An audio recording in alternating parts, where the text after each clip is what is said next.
Hello সবাইকে। আজকে রবিবার আর আজকে সকালবেলায় উঠে চলে গেছিলাম আমি হাটে। আর ভিড়টা দেখেছো জাস্ট, মানে কত লোক। আমি বলেছিলাম না রবিবারের হাট অনেক বড় হয়, আর আজকে সবজিপাতির দোকান অনেক এসেছে। যাই হোক, আমি আমার সবজিপাতি সমস্ত কিনে চলে এসেছি দোকানে, কারণ আমার বারবান বিস্কিট ফুরিয়ে গেছিলো। আর এখানে আমি একটা মজার জিনিস দেখলাম, এই দেখো এটা কি সুন্দর টিং টিং টিং টিং করে নাচছে না। তারপর আমি গেছিলাম আমার স্টুডেন্টকে পড়াতে, যদিও আমি রবিবার কাউকে পড়াই না, কিন্তু আজকে আমি সবাইকে পড়িয়ে দিচ্ছি, কারণ কালকে আমার একটা জায়গায় যাওয়ার আছে।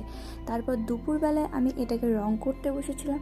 আর একটা একটা স্টেপ রং করার পর না, দেখতে অনেকটা সুন্দর লাগছিল, অনেকটা রেনবো ভাইব টাইপের লাগছিল। অ্যাকচুয়ালি আমি এটা রেনবো ভাইবের কিছু বানাচ্ছি না, বাট জিনিসটা দেখতে খুবই সুন্দর লাগছিল।